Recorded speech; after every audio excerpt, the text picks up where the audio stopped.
தோன்றின் புகழோடு தோன்றுக அஃதிலார் தோன்றலின் தோன்றாமை நன்று எனும் குறளுக்கு பொருள்படும் வகையில் தோன்றியவர். ஆண்டு 1960. தெய்வத்திரு ராமசாமி செட்டியார் குருவம்மாள் தம்பதியினருக்கு தவப்புதல்வனாக பிறந்து இன்று ஸ்ரீராம் குழுவிற்கு முழு முதல்வனாக திகழும் என்னவர் திரு ரா. சங்கர் அவர்கள். நாகலாபுரத்தில் நற்பிறப்பெடுத்து கோவில்பட்டியில் கோபுரம் என வாழ்ந்து வரும் கோமகனை இறைவன் இப்பூவுலகில் கொணர்வந்த நாளிது. இந்நன்னாளில் எங்கள் நாயகனை நினைவு கூர்வதில் பெருமையடைகிறோம். அனைத்து சாதனையாளர்களின் வழியைப் போலவே இவரின் பால் பருவமும் பால் பழத்தின் சுவையாக இருந்ததில்லை. அவருடைய இரவு பகல் பாரா இடைவிடா உழைப்பே இன்று அவருடைய சந்ததிக்கு அந்த சுவையை தந்திருக்கிறது. வரும் முன்னர் காவாதான் வாழ்க்கை எரிமுன்னர் வைத்தூறு போல கெடும் எனும் முற்போக்கு சிந்தனை பெறப்பெற்று தான் பட்ட துயர் தன் மக்கள் படாவண்ணம் இருக்க தன் பால் பருவம் முதலே பாடுபட்டவர். தன் பள்ளி பருவத்தில் பள்ளி செல்லும் நேரம் போக தன் தந்தையுடன் இணைந்து தன் தந்தை தொழிலும் தன் வீரியத்தை விதைத்தவர். தக்க சமயங்களில் தன் தாயாருக்கும் தண்ணீர் தூக்குவதிலிருந்து தந்தை தொழிலிற்கு சுமை தூக்கி தன் குடும்பம் தலை தூக்கவும் நற்பாடுபட்டவர். இச்சூழ்நிலையிலும் பள்ளி படிப்பை சிறப்பாக மேற்கொண்டு மேற்படிப்பை முடித்தார். 2ஆம் எட்டில் பள்ளி கல்வியை முடித்து 3ஆம் எட்டில் தன் வாழ்க்கை கல்வியை ஆரம்பிக்கின்றார் என்னவர். ஒரு நகைக்கடையில், ஆம், சிறு பொற்கொல்லனாக.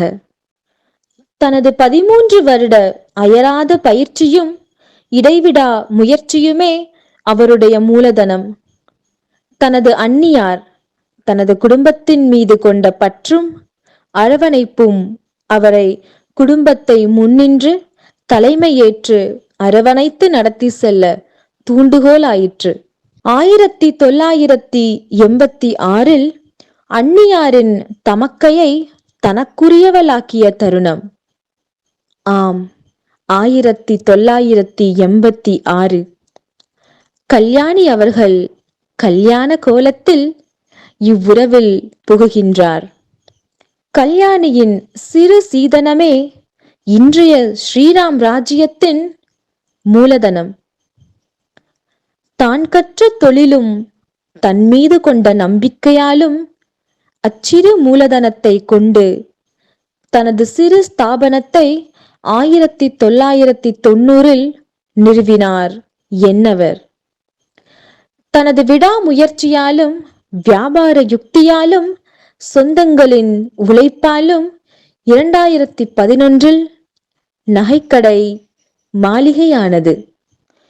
இதற்கிடையில் 1996 ஆயிர வைசிய காசுக்கார செட்டியார் சங்கத்தில் உறுப்பினராக தனது சமூக வளர்ச்சியிலும் பங்கெடுக்க ஆரம்பித்தார்.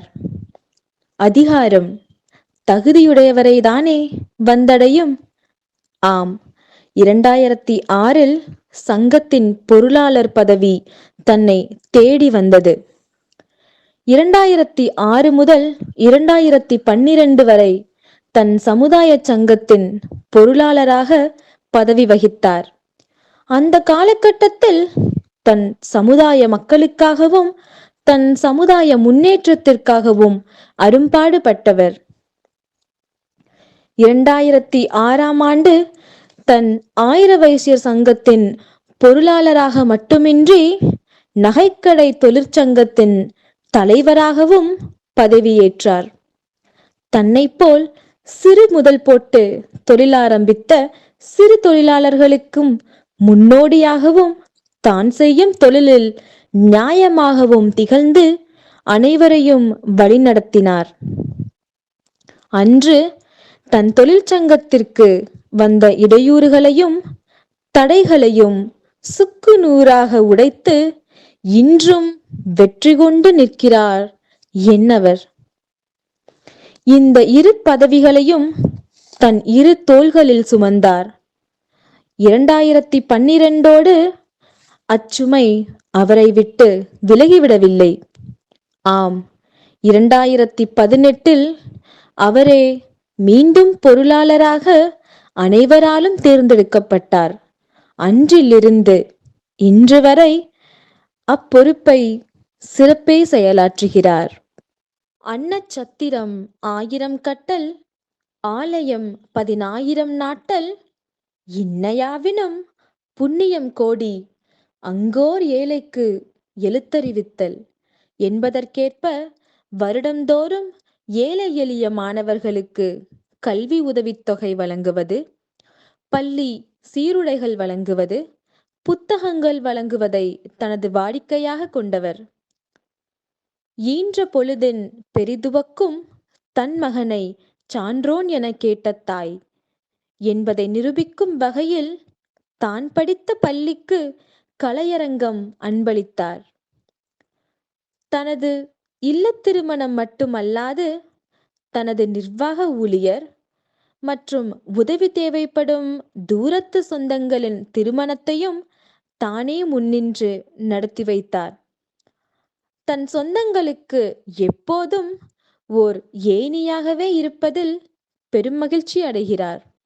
ஓர் தந்தை மகற்காற்றும் பணியை செவ்வனே முடித்து தன் மூத்த மகனை மருத்துவராக்கி இளைய மகனை இணையில்லானாக உருவெடுக்க தன் மகன் தந்தை காற்றும் பணியிலும் தன்னை தடம் பதித்தார்.